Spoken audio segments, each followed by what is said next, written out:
Информатика каналы. Бүгінгі біздің қарастыратын тақырыбымыз 9 сынып деректер базасы туралы жалпы түсінік. Ол туралы анықтамалар, оның құрылымы, жалпы сол туралы білетін боламыз. Олай болса, біз жалпы ең алдымен нені білу керекпіз? Деректер базасында жалпы ең алдымен деректердің базасы дегені не ол?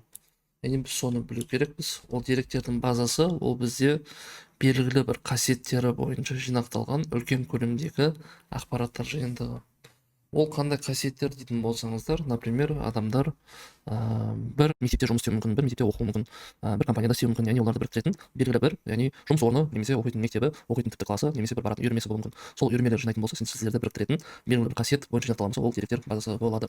Ал мәліметтер қоры дегеніміз ол кең ауқымды деректерді сақтауға, өзгертуге және өңдеуге арналған деректердің ұйымдастырылған жиынтығы.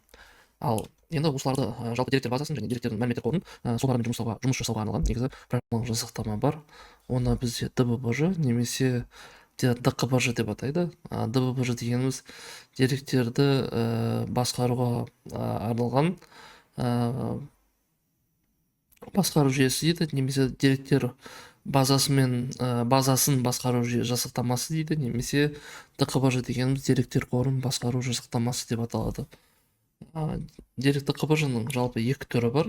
Біріншісі ол жеке қолданушыға арналған. Жеке қолданушыға арналған деректер базасының негізі түрлері жалпы ол негізі өте көп, бірақ осы жерде беріліп болған Алматы кітабы 9 сыныпта берілген. Ол Visual Fox Pro, MySQL, MariaDB, MongoDB және Access берілген. Және көп қолданушыларға бізде берілген Informix пен Oracle берілген.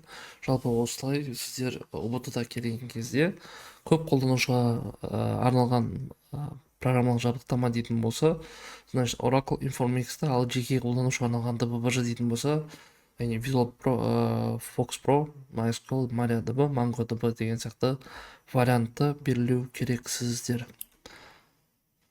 Келесі ұғым жалпы деректер базасының түрлері. Деректер базасының түрлері дегеніміз олардың жалпы қалай бөлінуі туралы. Яғни бірінші бөлінуі ол деректердің түрі болып тұр. Және жақшаның ішінде байқағаныңыздай сипаты, тәсілі, ұйымдастыру түрі деген жақшаға алынған. Себебі әр кітапта әр қалай берілген. Мысалға Алматыда мысалға ол деректің түрі дейтін болса, Атамұрада сипаты деп сияқты сондай түрлері бар. Жалпы олай болса по порядку керек. Ең бірінші сақталған деректердің түрі бойынша, сипаты бойынша бізде ол бөлінеді фактографиялық және құжаттық болып бөлінеді. Фактографиялық дегеніміз қатаң берілген форматта бұл ұсынып жазылған объектілер туралы қысқаша аппарат. Аналогтар, қағаз карталары, бейне кітапхана каталогтары, кітап каталогы. Және құжаттық дегеніміз бұл мұрағатты архив деп айтуға болады. Мысалы, мәтін, графика, дыбыс, мультимедиа, аналық мектептегі құжаттардың электрондық мұрағаты, тарихи құжаттар мұрағаты. Яғни мектептердегі біздегі негізі бұрында құжаттардың мұрағаты, когда электронды болмаған кезде бізде ол электронды вообще мектептің журналы 70 жыл архивте сақталынатын болған. Тура сол сияқты қазір электрондық нұсқасы бізде яғни архивта сақталынады. Деректерді сақтау тәсілі бойынша, яғни сізде бағана сақталынып қойған деректердің түрі, яғни сақталған түрі бойынша болып тұр. Мынау уже деректерді сақтайтын тәсіл, яғни біз бұл жерде қалай деректі сақтағыңыз келеді. Яғни олай бөлінеді орталықтандырылған. Яғни сіздер деректерді, например, бір компьютердің ішінде сақтауыңыз мүмкін, немесе бірнеше компьютерде сақтауыңыз мүмкін. Егер де барлық деректерді бір компьютерде сақтайтын болсаңыз, немесе бір серверде сақтайтын болсаңыз, ол бізде орталықтандырылған деп аталады. Ал егер де жан-жақта болатын болса, оны таратылған, ал Атамұра баспасы бойынша бұны үлестірілген деп атайды. Яғни әртүрлі ақпарат бөліктері түрлі компьютерде сақталған, жергілікті немесе ғаламдық желі болуы мүмкін дейді. Яғни сол бір деректі бір компьютер сақтасаңыз, ол орталықтандырылған, бірнеше компьютер болса таратылған болады. Яғни жан-жаққа таралып кеткен деген сөз ғой.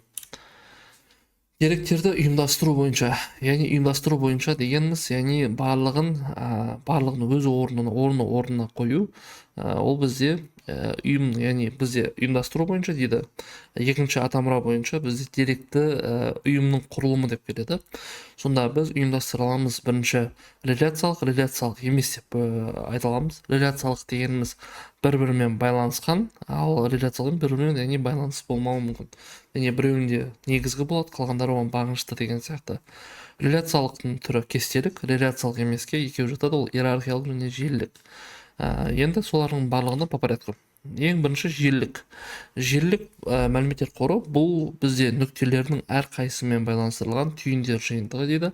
Аналогы жол картасы. Например, сізде маршруттар А точкасынан Б точкасына баратын болсаңыз, сізде екі түрлі маршрут болуы мүмкін. Яғни сіздерде сызып беретін, яғни сізге қысқа жол болуы мүмкін, немесе біздегі айналма жол болуы мүмкін. Соны сіздерге көрсеткен. Екінші түрі бізде иерархиялық мәліметтер қоры. Бұл көп деңгейлі құрылым, ағаш түріндегі деректер жиынтығы. Бірінші элемент басты болып саналады, қалғандары оған бағынышты деректер. Оған мысал ретінде қазір бізге жұмыс үстелінің ішінде, мысалға бізге D документінің D дискісінің ішінде, бір папканың ішінде бір суретіміз бар дейтін болсақ, яғни бізде ең бірінші негізгі дерек, яғни бастапқы бірінші элемент ол жұмыс үстелі. Одан кейін менің компьютеріме басамыз. Менің компьютердің ішінде бірнеше дискілер пайда болады. Соның ішінен D-ны таңдаймыз. D-ның ішінен бірнеше бумалар пайда болады. Бумалардың ішіне кіргеннен кейін файлымызды алсақ болады. Бұған аналог ретінде тағы да бір біздің жеті атамызды айтуға болады. Яғни біздегі ең бірінші үлкен атамыз, үлкен атадан яғни бабаларымыз, бабаладан атамыз, атадан әкеміз, әкемізден сіз, сізден балаңыз, одан кейін немереңіз таралып кетуі, ол да бізде иерархиялық көп деңгейлі құрылым болып саналады.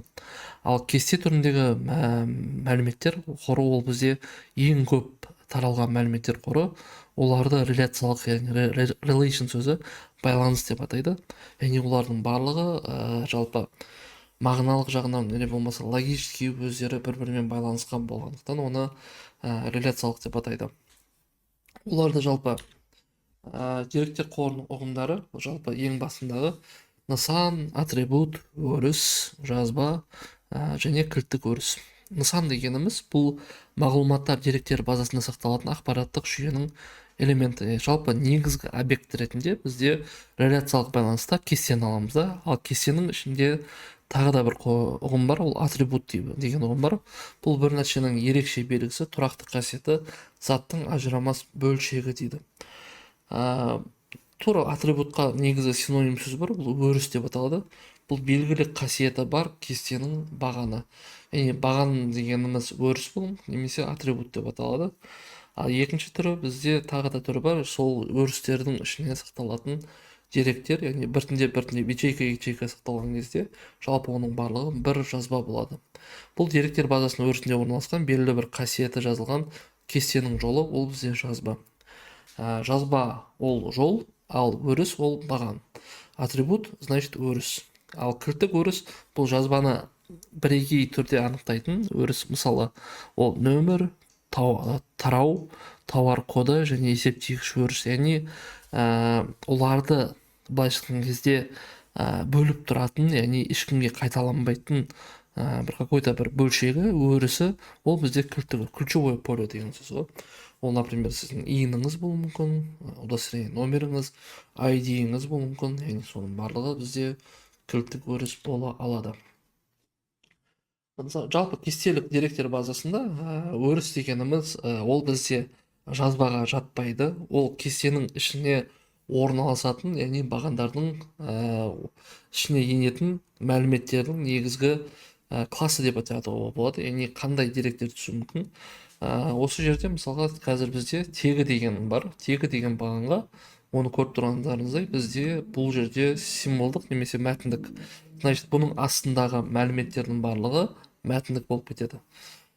Бұны сол себепте атрибут, яғни бұл өрістің ажырамас бөлігі.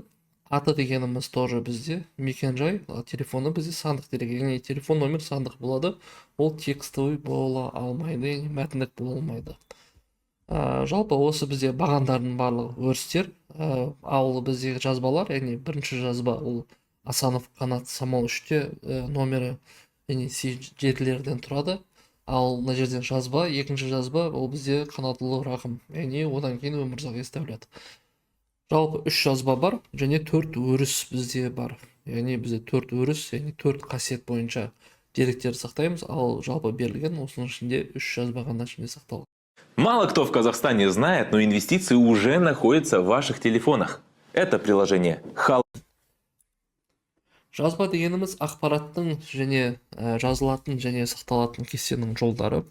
Кестеде жазбалардың кез келген санының болуы немесе бірде бір жазбаның болмауы мүмкін. Бос кесте болуы мүмкін.